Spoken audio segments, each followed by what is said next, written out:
Good evening বন্ধুরা। তো আমি না একটুখানি ব্যস্ত আছি, সেই জন্য হয়তো মাঝে মধ্যে দুপুরবেলা বা মাঝে মধ্যে সকালবেলা ভিডিও দিতে পারছি না। প্রথম কথা হচ্ছে আমি মাঝে মধ্যে একটু অসুস্থ হয়ে পড়ছি।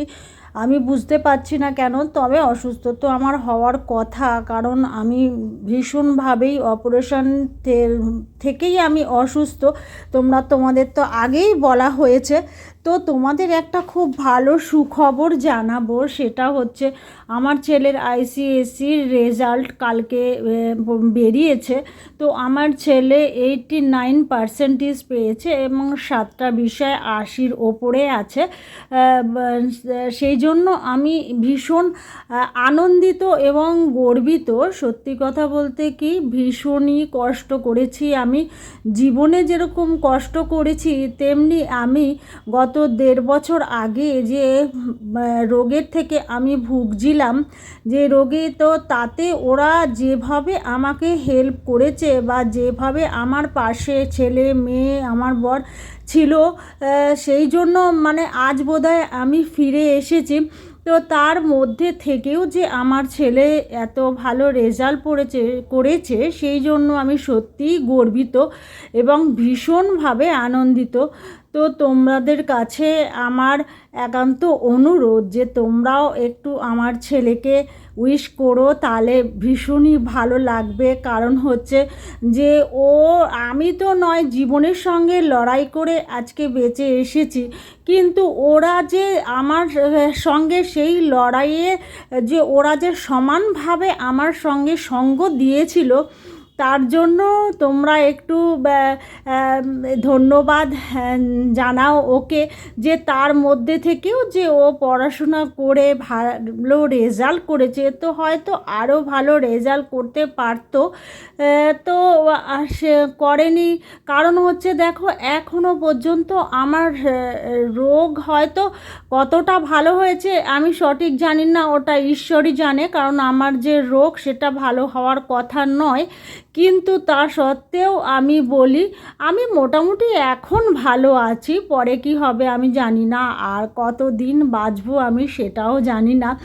তবে আমার জীবনের একটা সত্যি বিশাল আনন্দ হলো যে আমার ছেলে যে এত ভালো রেজাল্ট করলো। তো আরও ভালো ও করতে পারতো, কিন্তু কি করবে বলো, একবার ডাক্তারখানায় নিয়ে যায়, একবার হসপিটালে নিয়ে যায়, একবার ওষুধ আনতে যায়।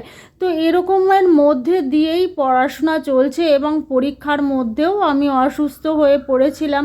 তো ও তার মধ্যে থেকেও আমাকে হাসপাতালে নিয়ে গেছে, আবার বাড়িতে এসে তখন পড়াশোনাটা চালিয়ে যাওয়া সত্যি ভীষণই কষ্টকর। কিন্তু আমারও খারাপ লাগছিল যে ছেলেটার পরীক্ষা, কিন্তু কি করব বলো, কিছু তো করার নেই। আমার যা রোগ তাতে তো ওকে কাউকে না কাউকে সঙ্গে থাকতেই হবে। সে আমার ছেলে মেয়ে দুজনেই আমার সঙ্গে সত্যিই ভীষণভাবে ছিল হাসপাতালের দিনগুলোতে।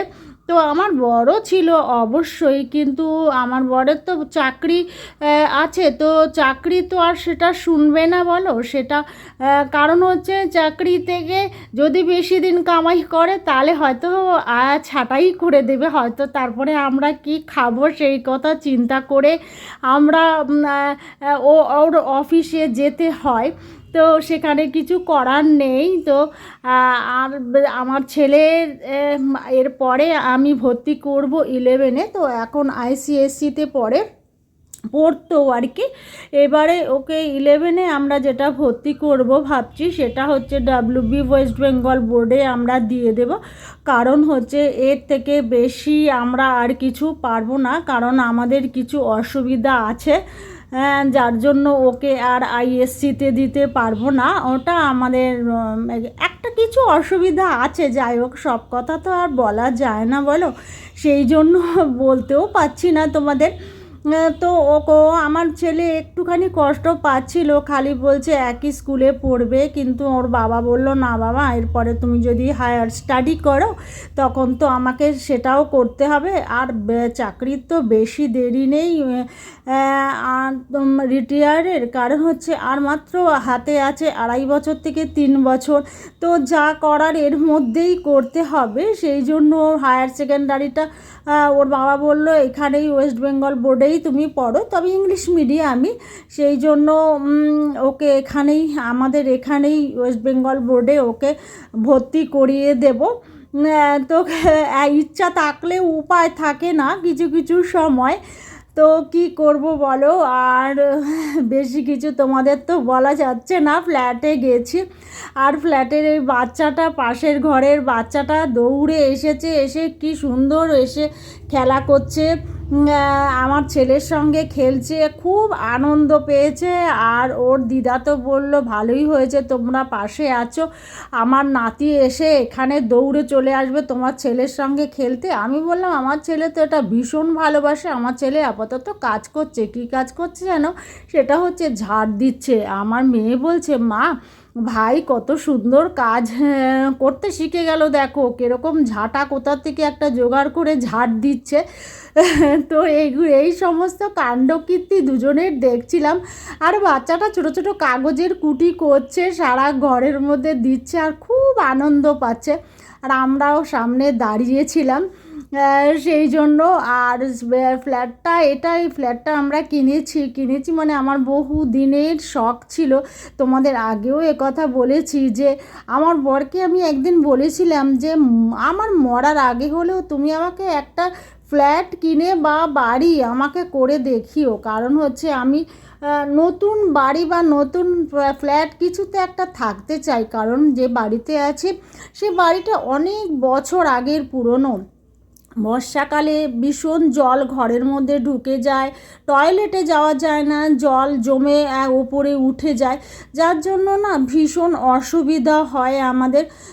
তো এত বছর তবু আমি তার মধ্যে থেকেও চালিয়ে গেছি। তো ঘরের মধ্যে না দেয়াল দিয়ে জল পড়ে, ছাদ দিয়ে জল পড়ে, সেই জন্য না আমি বলেছিলাম যে তাই যে আমাকে অন্তত আমার মরার আগে হলেও একটা কিছু আমাকে করে দেখিও, আমি তাহলে বুঝবো যে না আমি জীবনে একটা কিছু তুমি করেছো, তাতে আমি একটু শান্তি পাই। তো আজকে আমার বর এই ফ্ল্যাটটা আমাকে কিনে দিয়েছে, দিয়ে বলছে দেখো তুমি একদিন বলেছিলে না যে করে দিতে, যে আমি তোমার কথাটা রেখেছি। তো আমি ভীষণভাবে আনন্দ পেয়েছি যে সত্যি আমি একটা নতুন ফ্ল্যাটে থাকতে যাব। তো জানি না, দেখো মানুষের জীবন তো বলা যায় না, তার মধ্যে আমার যা রোগের অবস্থা, আমি যেভাবে রোগে জর্জরিত হয়ে পড়ছি দিন দিন, তো আমি কতদিন বাঁচবো এটা আমি নিজেও জানি না। তবে আমি ঠাকুরের কাছে প্রার্থনা করি অন্তত কিছু বছর আমাকে রেখে দিক, কারণ হচ্ছে ছেলেটা অন্তত গ্র্যাজুয়েশনটা বা হায়ার স্টাডিটা করুক। আর বেশি কথা বলছি না, তাহলে টাটা।